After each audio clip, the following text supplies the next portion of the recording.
Olá, amantes da literatura! Sejam bem-vindos ao nosso podcast, onde a gente desvenda os mistérios da beleza da poesia brasileira. Hoje a gente vai embarcar numa jornada através dos séculos, explorando transformações, influências e a riqueza da nossa poesia. Para começar nossa viagem, a gente vai lá para o período colonial, onde a poesia brasileira ainda estava em formação e ela era fortemente influenciada pelo cenário europeu, com foco em Portugal. A poesia da época ela carregava alguns traços da cultura europeia, mas ela já começava a se manifestar de uma forma meio subalterna, buscando a própria identidade. Lá no século XIX surgiu uma poesia mais nacionalista, com autores que exaltavam a nossa natureza e a cultura brasileira, como Gonçalves Dias. Ele destacava elementos indígenas, exuberância da nossa natureza, nossa fauna, flora, etc. Era uma poesia que ela demonstrava muito amor à pátria e a busca pela nossa própria identidade. Lá no século XX, veio uma revolução na poesia brasileira chamada modernismo. Foi uma quebra com os modelos tradicionais e a valorização da liberdade de expressão.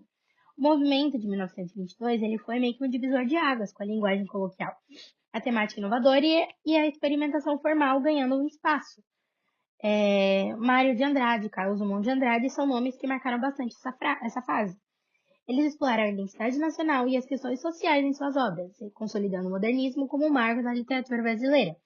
Era uma poesia que desafiou as convenções e abraçou mais a nossa modernidade.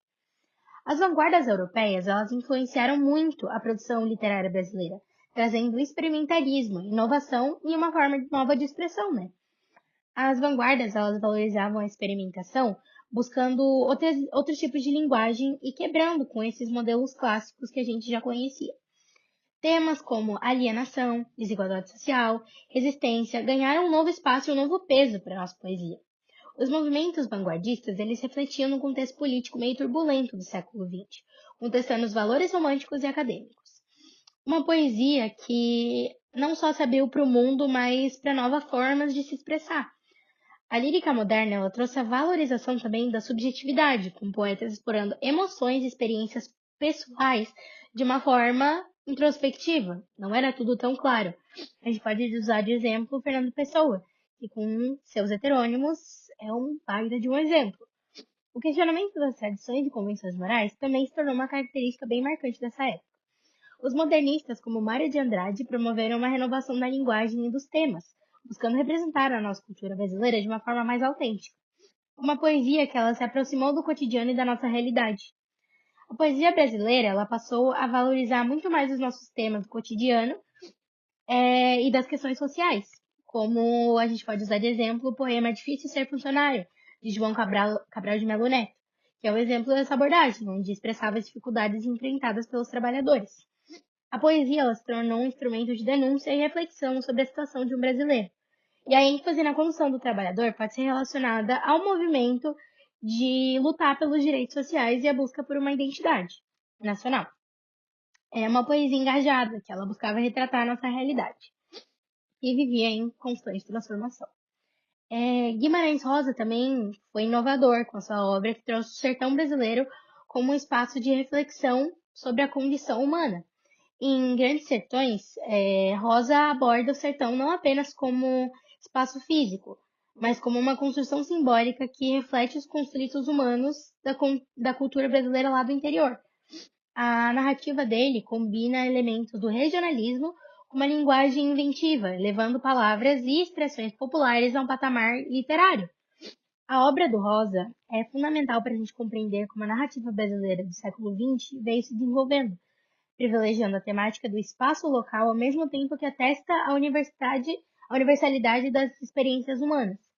Era uma poesia que não só alcançava o povo local, como universal. Quem não estava dentro daquele contexto conseguia entender o que outros lugares estavam passando.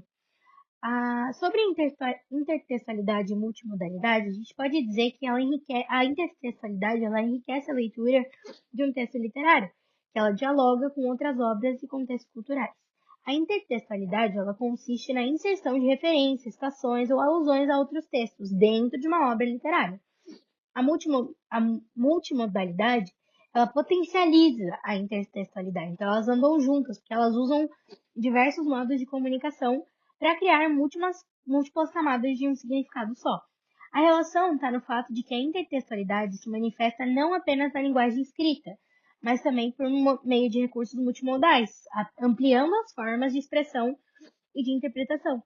É um tipo de poesia que se conecta com o mundo e com diversas formas de expressão.